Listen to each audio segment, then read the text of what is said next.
Now brace yourselves, ladies and gentlemen, because we live in an actual world where Cody Rhodes just did an interview with Stone Cold Steve Austin, and he mentioned AEW a lot, and they did not bury them. Now obviously we've seen something quite similar when Chris Jericho popped up on the podcast. He had a lot of nice things to say about AEW, Tony Khan, but this being Cody's baby of sorts, you kind of knew that was the way things were going to go, but we got into so much other stuff too. Because this being a WWE produced interview of sorts, we obviously went into an awful lot of the background history on Cody's time in WWE, the dashing times, the legacy times, that Stardust times. And there was also a deep dive into the more traditional part of pro wrestling, like, because obviously this is Cody, he loves the old school things. We also got to learn about the IC title. There were loads of things, loads of goodness to sink our teeth into, so I'm not going to waste any more time just jabbering on the same weird words. I am Gareth from What Culture Wrestling, and these are the 10 things that we learned about Cody Rhodes on the Broken Skulls Sessions podcast. That is a mouthful. Number 10, not a lot of people are over. First of all, Cody Rhodes is not a big fan of the term over, but not because of what it represents, but more what it represents now in the modern day of wrestling. Because as Cody put it, a lot of people, including himself, are just trying to get over. Nobody's truly,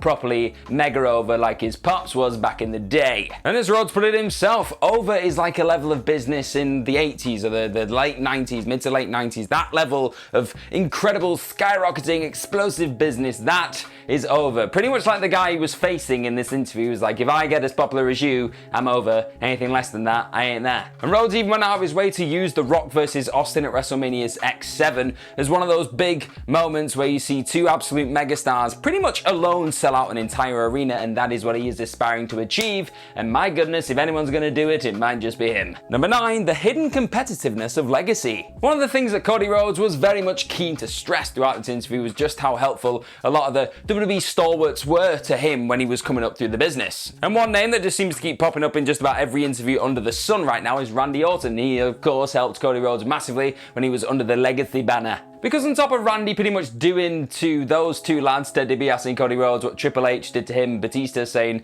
everyone's going to turn on you lads, but that's the way it's going to be because you guys are going to get over. He also mentioned how, quite strangely enough, WWE management tried to create a bit of a riff, a bit of tension, a bit of competitiveness between him and DiBiase, pretty much taking them to one side and saying, well, who's it going to be? It could probably be both of them, but you could see what they were trying to do. And as Cody put it, it poisoned him a little bit at that point in his career because he thought, well, I've got to be the top guy, I've got to be the top of the card, I've got to win the world championship, and it just pretty much made him feel really disappointed when he started doing all this. And when looking back on Legacy as a group, Cody felt it should have at least gone another year longer, which will probably please Mr. Ben Roy Turner. Number 8, his retrospective mistake as IC champ. So we didn't exactly name the person specifically, but somebody backstage told Cody Rhodes that he made a bit of a mistake when it came to bringing back the old school IC title, which we all know and love. He said that instead he should have maybe made a belt that was a bit more attached to him intrinsically, something that he could brand, something he could sell off as replicas, because then he could earn all of that money. Cody wasn't a big fan of that though, because he was an old school guy. He liked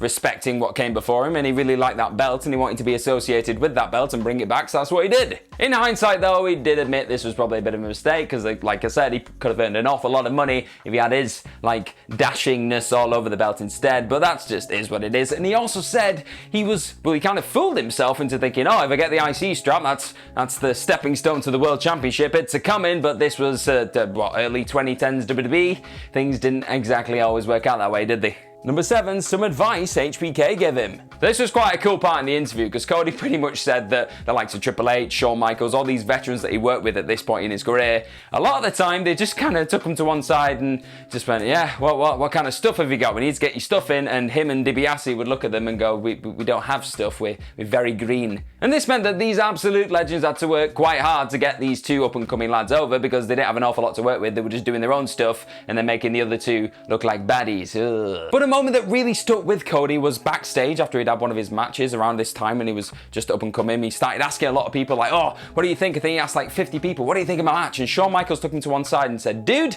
if you don't know that you had a good match or not, you've got some serious problems. But in they super kicked him. He might not have done the last bit, but you get my drift. And this also came in quite handy for WrestleMania 38 because as soon as he'd had his absolute banger with Seth Rollins, he walked to the back and started telling anybody who would listen, that was my best match I ever did. That was probably the best moment I'll ever have. Yeah, I'm the best. Number 6, when Cody needed to be Stardust. So obviously Stardust took up an awful lot of the conversation when it comes to what went down on this podcast. And as has been documented an awful lot of times over the years, Cody did not like painting his face and hissing at people and dressing up like a weird latex star. But he did actually note in this podcast that it was probably a good place to be at the time, being behind this face paint and this suit, because it helped him deal, or at least helped him hide, or just put all his energy into something else when his dad died in 2015. He admitted that he was going through a lot personally. He said that he didn't really feel like he could have been the head of the family at that point, so he just dove into Stardust and hid behind the costume. And it was just one of those times in his career where he felt like, oh, I've got a lot of opportunities right now as Stardust. I'm working with Stephen Amell. I'm going to pop up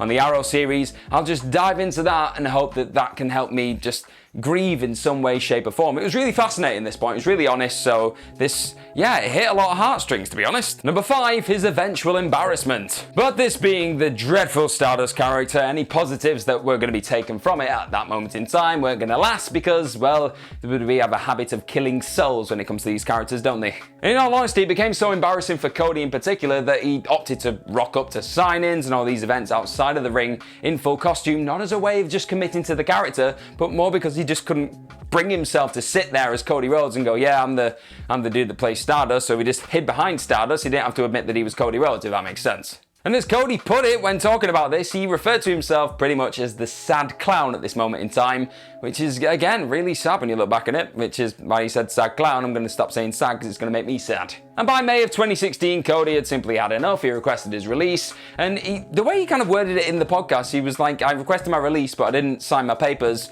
I pretty much just walked out and left. So was he technically still signed to WWE for like 6 years? Is this a plot twist? Probably not. Might have just been a slip of the word, but it was quite interesting all the same. Number 4, he asked WWE not to mention Stardust. The absolute irony of Cody Rhodes begging not to be mentioned as Stardust, and we've already mentioned Stardust quite a lot in this video. But those who were really paying attention to Cody Rhodes' debut at WrestleMania 38, or re-debut, whatever you want to call it, against Seth Rollins, would have noticed there was a moment where he did a big old cartwheel and then did the Stardust thing that he does. I don't know what this is, but he did that, and a lot of people were like, wait, you said that you didn't like Stardust, and then you just did Stardust. What's going on? And as he put it, he just kind of did, really. He just did what he did. It was an impulse thing. He did the cartwheel, and he was like, it was his way of maybe bringing people along for the ride who weren't fully aware of where he'd been or who he was beforehand, so he was just kind of going, I was Stardust, not anymore. And that's pretty much how Corey Graves put it on commentary as well. He said, oh, this is Cody Rhodes shedding his skin, and Cody appreciated that, because if they would have just gone,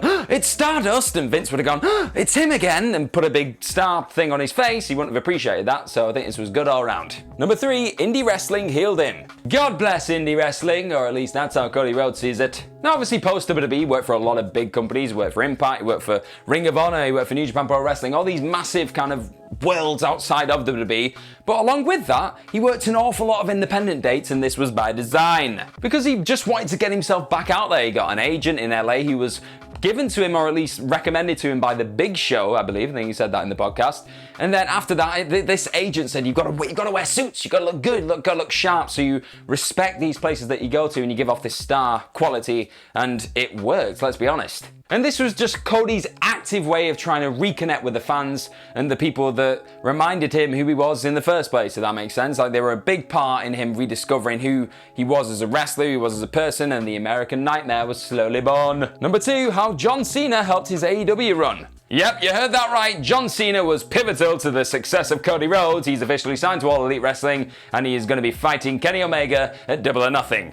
That's not happening, but he did actually help Cody Rhodes. Because Cody, towards the end of his run in AEW, obviously was quite a divisive figure. He was one of them kind of people. Like, you had the Cody's my favorite heel little picture meme thing, which will probably get put up at this point. But Cody said that he was able to deal with this and work his character around it because he'd watched an awful lot of John Cena and saw how he did it and thought, yeah, you know what? That's quite good. He'd worked a lot of live events with Cena and seen him just orchestrate the crowd, give him a little bit of a sneer or something that's going to rile them up at one point, but then go back to who he is and who he always wants to be in the next. It was just a real masterclass. He said that a few times. Said it about Shawn Michaels, said it about Cena. It was just masterful work, and he was just taking notes all the way through it. Number 1, he felt that he was overly generous in AEW. So Arn Anderson, all the way through Cody's AEW run, just repeatedly kept telling the lad, the former TNT champion, like he had all the reigns, as TNT champion, had an awful lot of them, but he kept saying to him that you need to give yourself a few wins or a few things. Like, get a rub for yourself, because you're putting over a lot of people, and it's going to start veering towards you putting people over to you being the guy who does the job.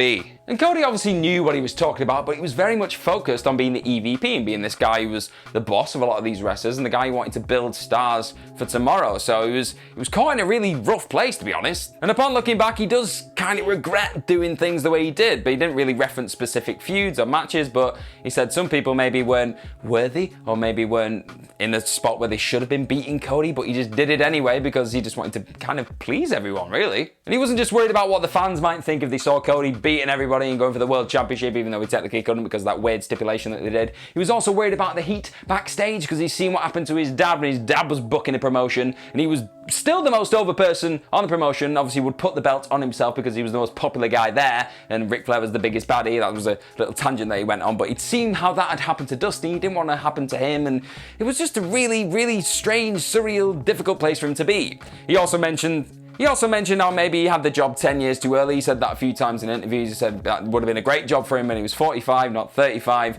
It's all great. It's all 2020 in hindsight, isn't it? But in the end, giving himself a bit more of the rub may have manifested itself in him coming over to WWE. So at this point, it's looking like Cody's very much going to double down on his own brand. He seems very happy. He was very honest in this interview. Yet we didn't go into too much detail in the stuff that happened behind the scenes with AEW because this wasn't an AEW program. If you were expecting that, you're a silly person. But at least we got a few respectful tips of the heart. We got a lot of nice things about Matt and Nick Jackson, Kenny Omega, Tony Khan. To see that on a WWE program in this day and age, that is commendable, that is salutable. I'm going to raise a cold one for Stone Cold and Cody.